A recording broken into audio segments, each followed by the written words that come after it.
Hello दोस्तों, कैसे हैं आप? उम्मीद करते हैं आप सही होंगे।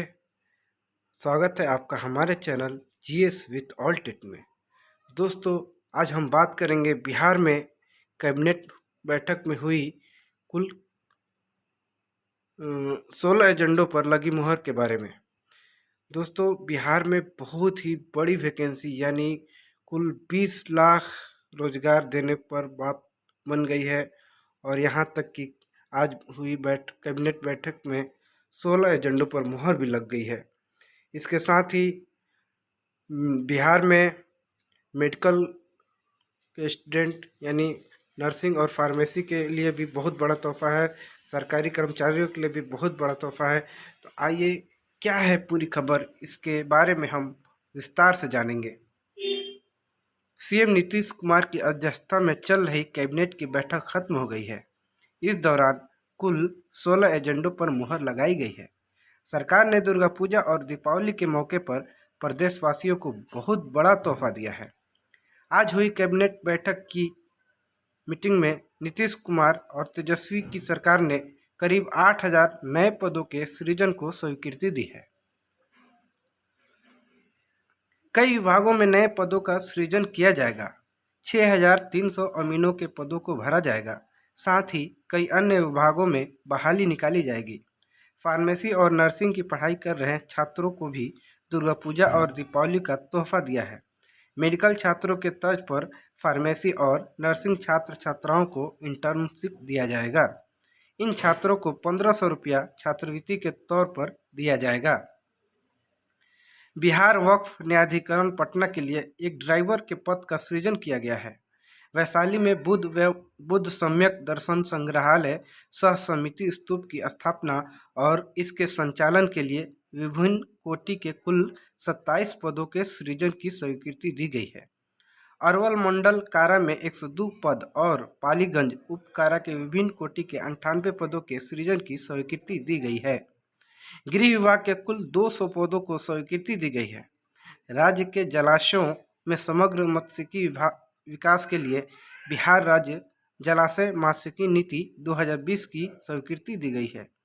वही वित्तीय वर्ष 2022-23 अंतर्गत आकस्मिकता निधि से 43 करोड़ 93 लाख 85 हजार अग्रिम की स्वीकृति दी गई है। प्रधानमंत्री आवास योजना के क्रियान्वयन के लिए ग्रामीण विकास विभाग की मांग संख्या 42 के अंतर्गत राज्यांश मद में 340 करोड़ रुपए की राशि की आकस्मिकता निधि से अग्रिम की स्वीकृति दी गई है। नगर पालिका चुनाव और मतगणना प्रक्रिया का लाइव वेबकास्टिंग कराने पर फैसला लिया गया है। इसके लिए ITI लिमिटेड को एजेंसी के रूप में काम करने की स्वीकृति दी गई है। राजस्व एवं भूमि सुधार विभाग अंतर्गत बिहार विशेष सर्वेक्षण एवं बंदोबस्त कार्यक्रम निर्धारित लक्ष्य की प्राप्ति के लिए राज्य योजना मद से 363 करोड़ 26 लाख 85 हजार रुपये खर्च किया जाएगा और संविदा के आधार पर 7,595 पदों के सृजन की स्वीकृति दी गई है। इसके तहत विशेष सर्वेक्षण सहायक बंदोबस्त पदाधिकारी के 259, विशेष सर्वेक्षण कानूनगो के 518, विशेष सर्वेक्षण अमीन के 6300 एवं विशेष सर्वेक्षण लिपिक के 518 पदों के सृजन की स्वीकृति दी गई है।